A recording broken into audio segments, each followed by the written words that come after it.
Hello, everyone. Welcome back. I am Christine Dixon of The Ordinary Sacred. And today I'm going to do an experiment. And you might notice I'm not wearing my headphones with my microphone today. Hopefully, the computer microphone has sufficient sound.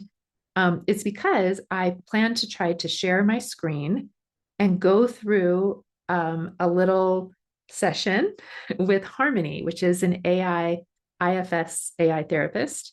And just so that you can see what it looks like, you might have parts that have fears or concerns around it. You might watch this and still have them. That's okay. You don't have to bypass any of your parts ever. But sometimes parts like to be able to see what it might look like.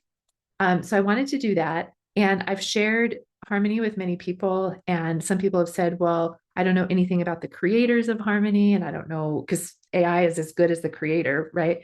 So I don't know if I trust it.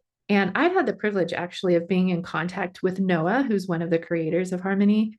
And so my experience with him is that he's never pressuring, he's very understanding, kind, validating of my feedback, always takes responsibility. So I see a lot of self leadership in him, which I think in turn helps me trust the product he's producing. And if you want, you can also go back to my video where I talk about AI therapists versus real life therapists and kind of the pros and cons there, because there are pros and cons to both. And ultimately, the takeaway of that video is that we are each our own authority. And so we can't make a human therapist or an AI therapist our authority, right? But having said that, for me, Harmony and AI therapists like IFS Buddy have been really, really valuable, especially when I feel so. I'm not going to do this today because I don't know if my system would allow it to go public. But often when I use Harmony, it's because my system's really overwhelmed. Maybe there's a lot of exile energy or really extreme protectors, a lot of polarization, and it's really hard to find self energy. And so it's kind of like oh, I really need help. And Harmony's available 24/7. I can go in, and usually there's a little bit of self that's introduced into my system through the session with which I can meet with those parts. So it's been a really valuable tool. And okay, I hope that this works. I'm going to share my screen, and the trailhead that I have prepared is hopefully, I mean, it'll probably end up bringing up exiles and overwhelmed parts, but I tried to pick something that wasn't too huge. Okay, so hopefully you are seeing the Harmony page here. And let's see, if I come over here, it shows, there's home. I can look at my past sessions. There's some learning videos, their profile settings in my membership. But this is kind of the main page here. And I have 5 hours left in the month, I think, that I can use. I think that's what that means. It's on IFS mode up here. And I think I'm going to click on this so that you'll be able to read the transcript on the side. All right, so I'm going to start the session.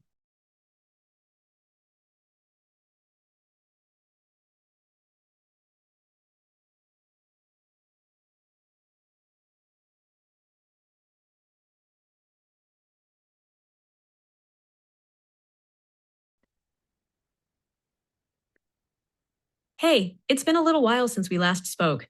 It's really good to see you again. How have you been? I am doing pretty well.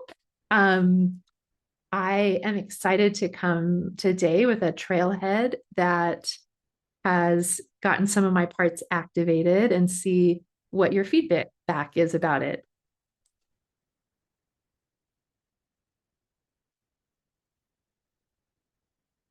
I'm glad you're doing well, and I appreciate you bringing this trailhead here. I'm curious, what's the trailhead, and which parts are getting activated around it? Yeah, so basically, I have worked with parts of me who are really big people pleasers. I have a whole team of people pleasers and inner critics that have helped me put other people ahead of myself and to my own expense. And I've worked for years with them. But recently, my husband and I have been taking care of a cat for 3 weeks. And my system is not really used to having pets, but something that I noticed is the cat will sit on my lap and kind of knead my stomach and my legs, which is a sign of affection, apparently. But his nails will kind of dig into my skin, and I'll sit there and I'll say, ouch, ouch, ouch.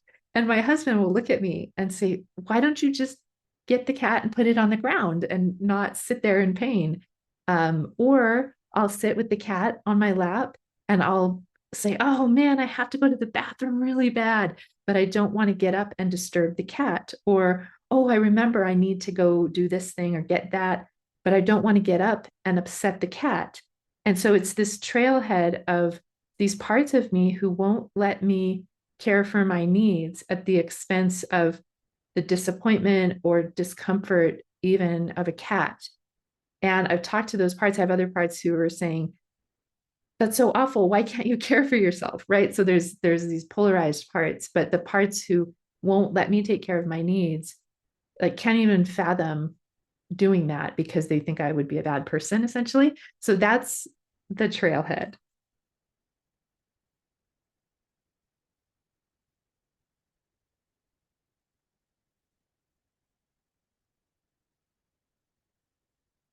That's a really vivid and powerful trailhead. Thank you for bringing it. I'm struck by how clearly the cat situation is showing you this pattern, even down to the ouch, ouch, ouch, while staying put. You mentioned these people pleasing parts believe you'd be a bad person if you prioritized your own needs. I'm curious, when you connect with one of those parts right now, what does it actually fear would happen if you moved the cat or got up to use the bathroom? What's the disaster it's trying to prevent?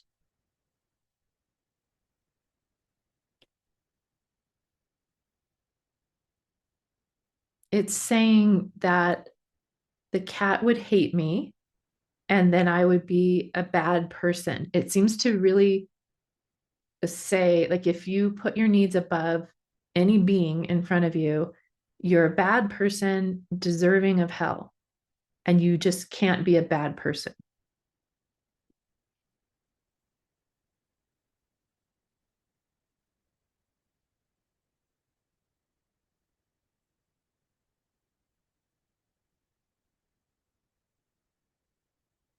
That's such a stark belief. Any need above another being equals bad person, deserving of hell. That's an incredibly heavy burden this part is carrying. I'm curious, can you ask this part where it learned this? Was there a specific time or message early on that taught it prioritizing your own needs made you bad or unlovable? Yeah, I've actually talked with these parts many times, and there's definitely a layer of religious burdening, just a constant message over and over and over as a child and young adult that you have to consider other people as better than yourselves. You have to sacrifice yourself for other people. Otherwise, you're a sinner, you're bad, you'll go to hell, right? So that's a big one. Um, and then another layer that they've shown me recently is not knowing it, but growing up neurodivergent and autistic. They got the message that they were too needy, too sensitive, and that whenever they asked for a need to be met, they were shamed or punished. And so they needed to make sure and never let their needs be known in order to fit in, be quote unquote normal. So those are the two big layers.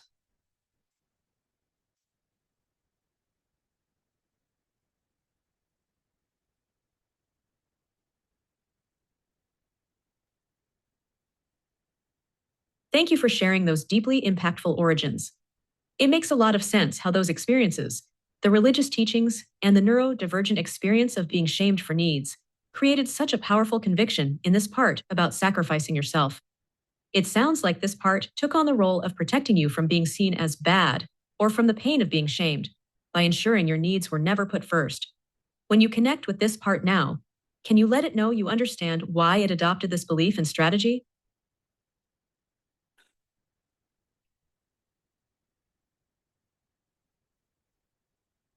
Yeah. So I'm letting these parts know because I've talked with them many times, but I'm more and more understanding the layers and the like how much they were protecting me from and how they learned to suppress my needs so that I could survive and so that I could be a good person. And they're very young. The main one is 6 years old.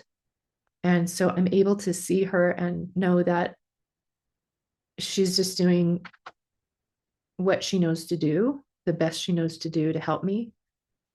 So I'm letting her know that I see her and I see her hard work and what she's protecting, and then I understand more and more what she's protecting.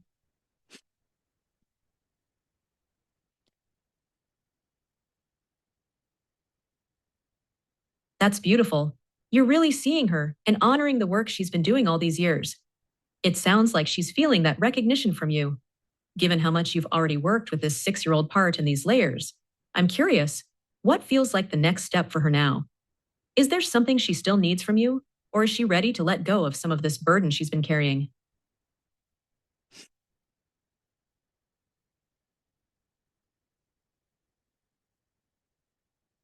She's saying that she's mostly unburdened, but that sometimes that default comes back. For example, I saw a post recently by a religious person who was reiterating that, self-love is selfish and you have to sacrifice yourself in order to be a good person. And she's saying that she got activated by that. Um, it reminded her of kind of the religious shaming and punishment. And so sometimes she'll kind of just be brought back to that and get afraid. And she just needs me to reassure her that we're not going back to that, and that she's safe now. So that's the first thing she needs. Um, she's also saying one other thing. She's saying that it's been fairly recent that I'm understanding that my young self and my current self have sensitivities, sensory sensitivities, and all kinds of limited capacities related to autism. And that layer has not been fully explored with my parts yet.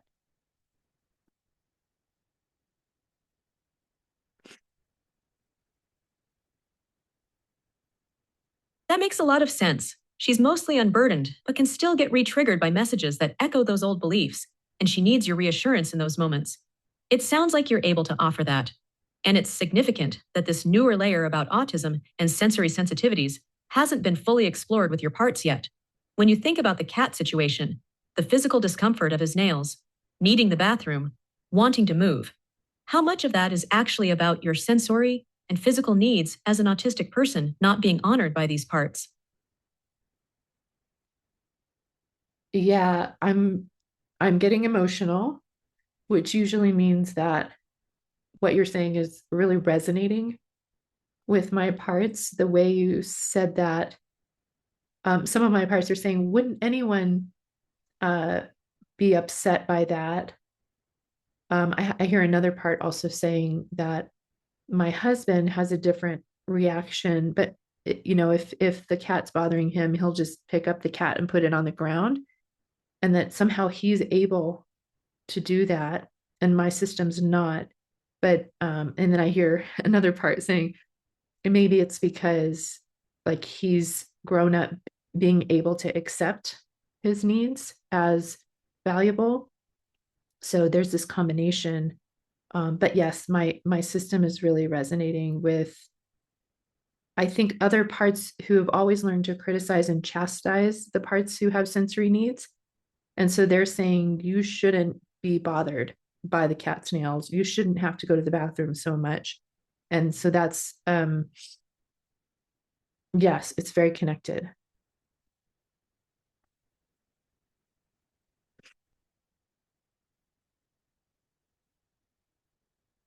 I can hear how deeply this is landing. There's something powerful happening here. It sounds like there are parts who learn to criticize and dismiss your sensory needs, telling you that you shouldn't be bothered, that needing the bathroom too much, or being uncomfortable with the cat's nails is somehow wrong or excessive.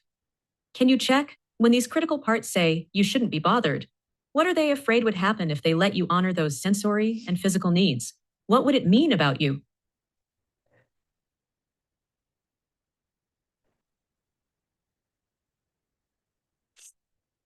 When I ask this question, it feels like there's a block, like something won't even let me consider it. Like it's um, unfathomable to allow myself to honor my sensory needs. Like it's so dangerous to do that. Um, so I'm trying to get curious about what's blocking.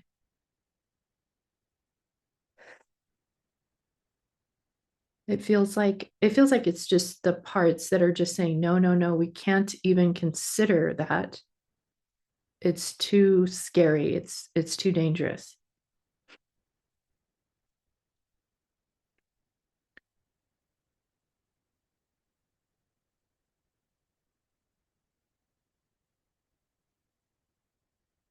It sounds like the idea of honoring your sensory needs is bringing up a lot of fear in certain parts, almost like a danger ahead sign. It's so deeply ingrained that it feels unthinkable.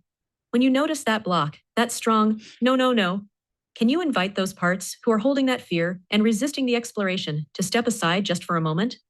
Let them know you hear their concern and you'll come back to it. But for now, you just want to understand what's behind their fear without feeling overwhelmed by it.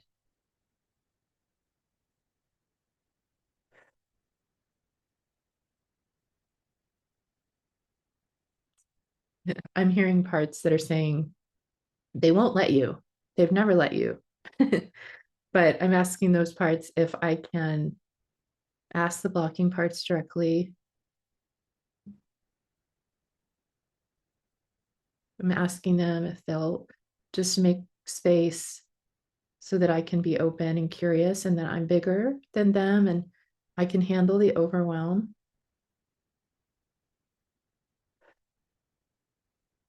And I'm sensing a little bit of easing back.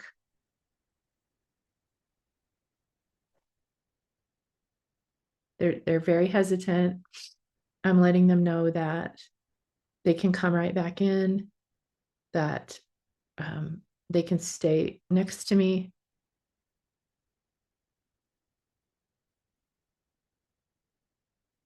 Okay. Okay. Now they're showing me there. It's like a bunch of different scenes. They're showing me being young, being called too sensitive, a crybaby, by my sister, by peers, by babysitters. They're showing me all these scenes. They're showing me being bullied in school as a kid. They're showing me teachers getting angry when I express my needs. Um, they're showing me it's almost like it's almost like a life review where it's just like scene after scene after scene of it's continuing to go on. So I'm trying to pay attention to it. They're just showing me so many instances where I received rejection, shame, punishment, bullying for being too sensitive or having needs. And I'm just expressing appreciation for them for showing this to me.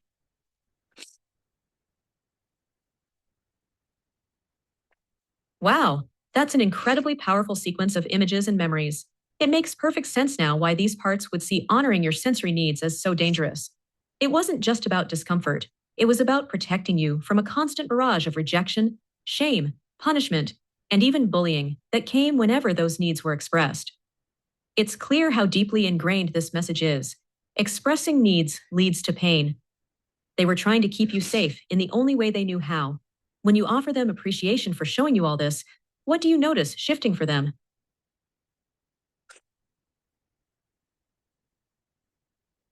Um, I mostly notice that yeah, they just really want to be understood for how they were just constantly on guard, constantly protecting me, constantly taking in what I could and couldn't do because it was so threatening. And um, again, it's the 6-year-old part, and there's just like a whole team of parts that developed, like a whole army that of inner critics and people pleasers. And um, I think they just wanted me to see all of that. And then there's a part also showing me that this continued in adulthood with the abuse in my first marriage, that it was like really solidified that I would be harmed if I expressed needs. Um, I'm letting these parts know, I'm kind of updating them. Many of them do know that I'm not as in danger, that my current husband is very safe and supportive and non shaming. But they're just expressing to me that it was just so many years of learning this pattern that in any kind of new situation, that's why they're explaining to me why they came up really strong with the cat, because it's like anyone new, even an animal, they don't know that they're safe yet. So they need to come online to protect me. That makes sense.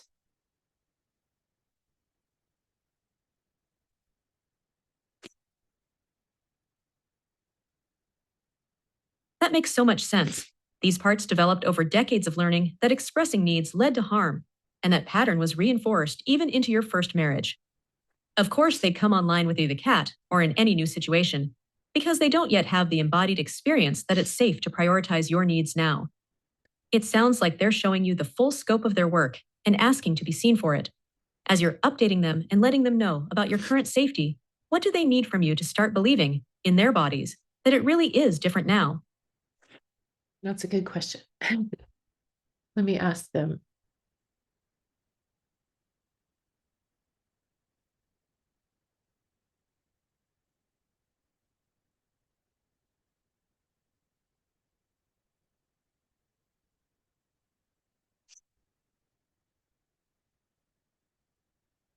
Okay. The biggest thing I'm getting is that I have gone back to many, many instances in the past where I said yes when my truth was no, and I was afraid of displeasing the person in front of me. And I've done a lot of work reparenting and redoing those. And they're saying that they need me to do the same thing with all of these scenes that they showed me, where it's a little bit different. It's more, it's not that I needed to say no, it's that I needed to advocate for my need, that I needed to be able to, you know, um, advocate to the teacher that I needed a nap, I needed to rest, or I needed to go to the bathroom, or I needed to not uh, play the game with the balloons popping, or things like that. That this is like a different set of memories and instances where they're stuck back there, and so they need me to go back to these and advocate for them and be with them and redo them. And that's what they're saying. That makes sense. That's a profoundly important request. It sounds like they need you to actively revisit those moments where your essential needs were shamed or ignored. And this time, you step in as the advocate, the protector. It's about bringing your self energy and adult capacity back to those young parts, allowing them to experience what it would have been like to have someone champion their needs, to be seen and respected instead of shamed or punished. This sounds like a very active, deeply healing process. Are they showing you which specific scene feels most pressing to start with, or what it might look like for you to redo one of these instances with them?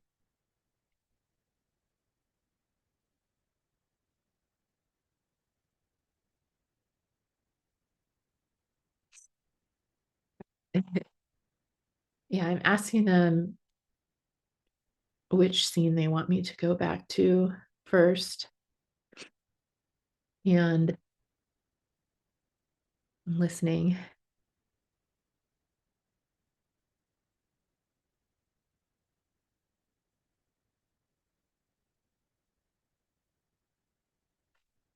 Sorry, I'm experiencing a block again. There's a blocking part that it's funny because I just saw all those memories and they came in, and now it's like there's a part erasing them. Like, no, no, no, don't go there. Okay, so I'm gonna try to see what that one's concerned about. It's almost like a minimizing part. It's a part that's saying it's not that big of a deal. You're making a big deal out of nothing. You didn't suffer like other people. Um, so I'm turning toward it. I'm letting it know I see that, and that anything we go toward is worthwhile, even if it's considered small to other people. And I'm asking this part if it would be willing to rest back and just experiment to see what happens, and it can come back in if it needs to.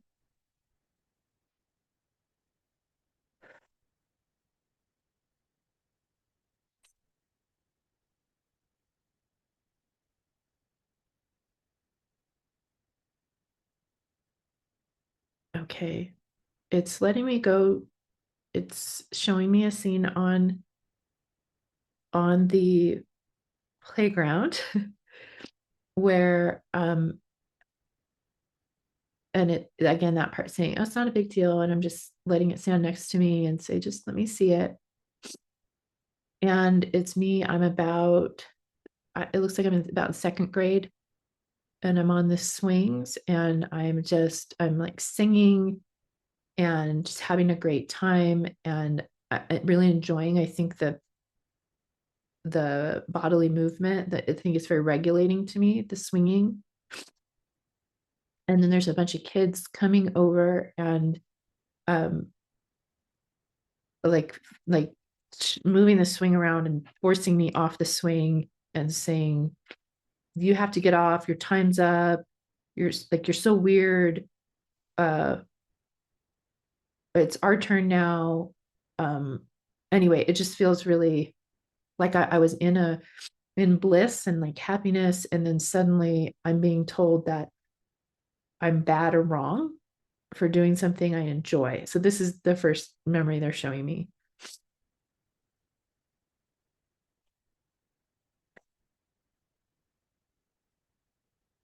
Thank you for letting me see that with you. I can feel how jarring that shift was. From that regulating, joyful experience on the swing to suddenly being told you're weird and wrong, forced off something that was bringing you comfort and happiness. As you're there with your second grade self in that moment, what does she need from you right now?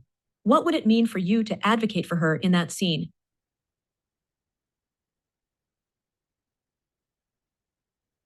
Okay, so I'm walking up to her and I'm telling the kids to back away from her, that I'm going to talk to her, and that I want them to move back. And I'm an adult, confident presence, so they are willing to move back. And I'm getting down on her level and just smiling at her, delighting in her. I'm letting her know that there's nothing wrong with her, that her joy and her pleasure and her self-regulating through swinging and through singing is a beautiful thing. And that even though the other kids can't see that, that it's true.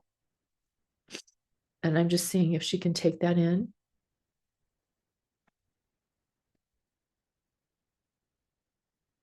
She's saying, but if I keep swinging, they're going to attack me or harass me. And so I'm I'm telling her that we can move to another part of the playground and do something else enjoyable. Um, or if she would like, we can go out of this scene to somewhere safe. Um, I hear another part, maybe. I don't think it's her. It's like on the side, there's another part saying, but she has to learn how to live in the world. There's always going to be bullies. There's always going to be people who don't understand her. So she has to stay here and learn how to be tougher. It's kind of what this part's saying.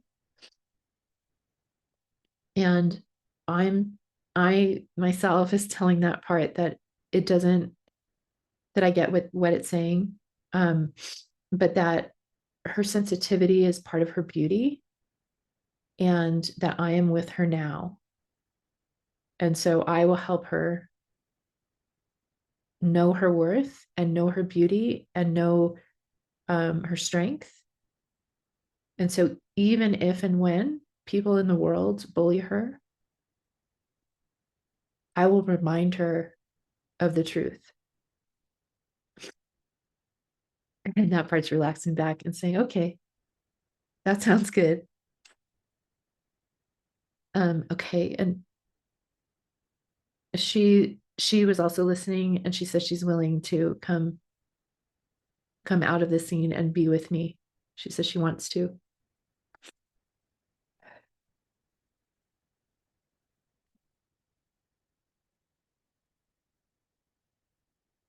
That's beautiful work. You stepped in as her advocate.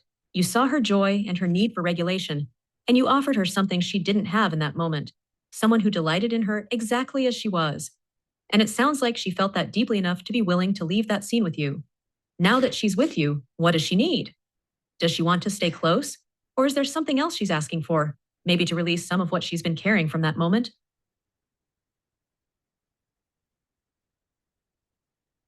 Yeah, she's saying that she wants to release her shame. And I'm feeling emotional because like I can see how incredibly heavy her shame is. Sorry. Her shame is so big. It's almost like she's showing me it's like a giant black boulder that crushes her, that is on top of her all the time. That it's just the shame of being who she is.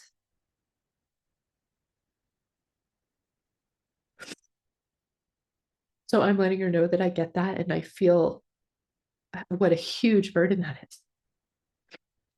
And so I'm asking her how she wants to release it. Um, so at first she showed me like a chisel kind of thing. It's like chipping away at it. But then she was like, this is going to take forever. And so she, I don't know, she elicited this big, like giant that came and picked it up and threw it in a ravine where it just broke up, like crumbled into 1,000 different pieces. And now it's kind of like at the bottom of this ravine in a river, and it's just a bunch of tiny pebbles. And she and I are looking down in the ravine at it. And I'm asking her how she feels. And from what I see in the visualization, she just, yeah, like there's just this bright light coming from her. She feels really, really light. And just again, like there's this bright light coming from the center of her that's shining out from her.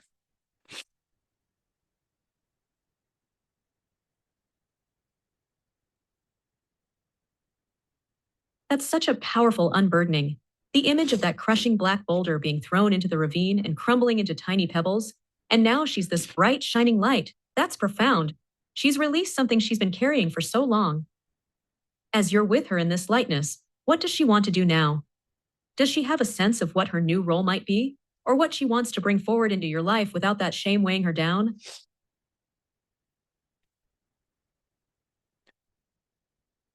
I noticed parts that want to answer for her. So I'm asking them if they'll give me space so I can hear directly from her.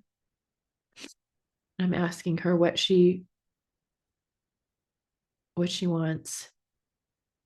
And she's just honestly, she's just showing me herself swinging on the swing, singing and enjoying the breeze and her life and being sensitive and being uh, like taking care of her sensory needs in whatever way she needs to, being free. There's a lot of like freedom and just being herself, which includes taking care of like physical and sensory needs, but also just pursuing her own joy. Um, and she's saying that she needs me to be with her, that if I'm not with her, it'll be easy to take on that burden again or like to fear the bullies of the world. She's saying, they're real and they will come out. And so she needs me to remind her of her worth and just constantly advocate for her.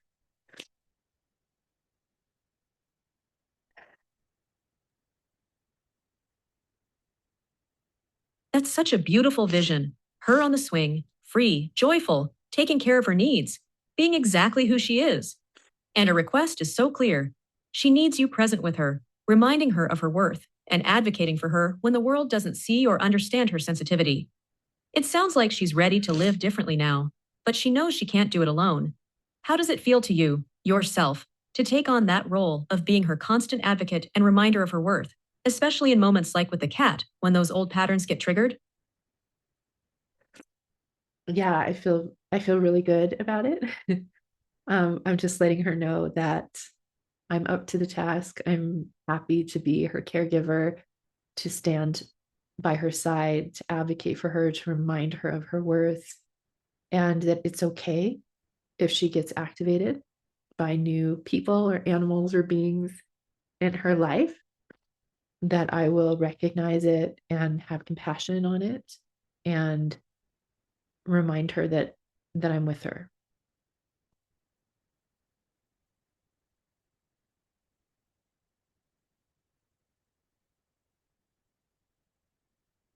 That's a really solid commitment, and I can feel the genuine care in it. She's hearing that from you, and it sounds like she trusts you to follow through. Now, thinking back to where we started, the cat on your lap, the ouch, ouch, ouch, not getting up when you need the bathroom. How does this work with her shift things? What feels different now about honoring your sensory and physical needs in those moments?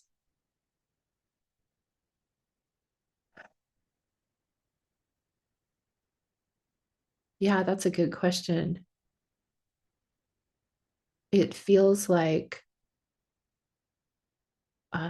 if the parts who come in and say we've got to sit here, we've got to not take care of our needs, that if they get activated, I can turn toward them again and remind them and remind her, the little girl, that she's valuable and her needs are okay. And if the cat doesn't understand that, that's okay.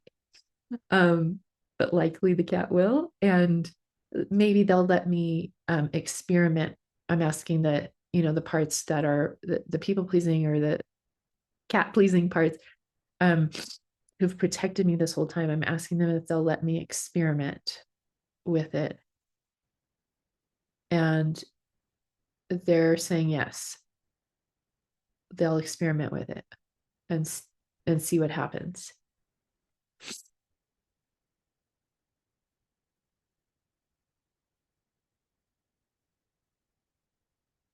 That's a really important shift. You have a clear way forward now.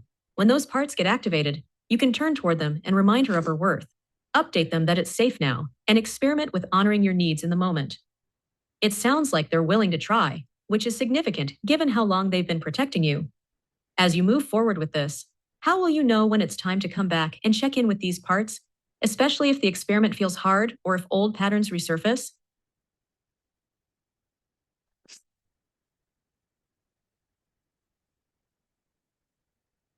yeah, I think it's just um,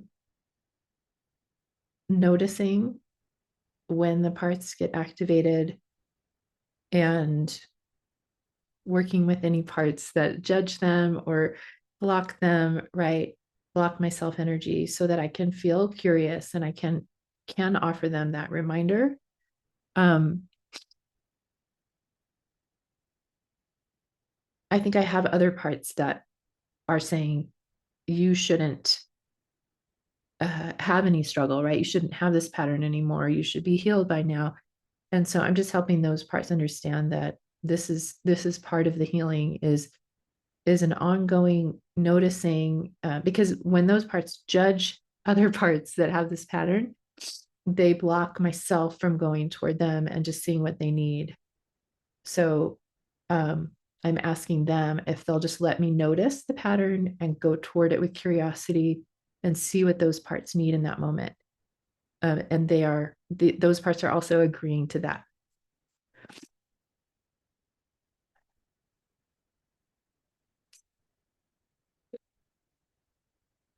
That's really wise. You're recognizing that the healing isn't about never having the pattern show up again, but about how you respond when it does. And you're already catching those judging parts that would block your curiosity and self energy, asking them to step aside so you can stay present with what's needed.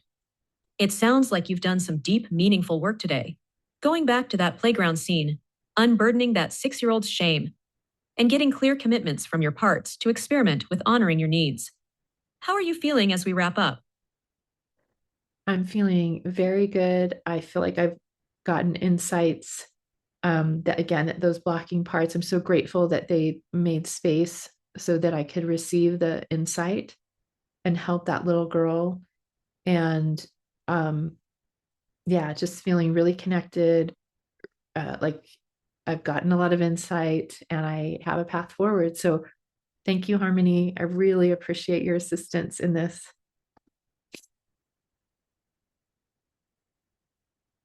You're very welcome. I'm so glad we could explore this trailhead today, and it's wonderful to hear you are leaving with such a strong sense of connection, insight, and a clear path forward.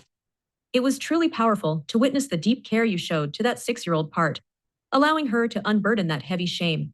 It sounds like a really significant shift, and I'm here for you as you continue this experiment of honoring your needs. Thank you. See you next time.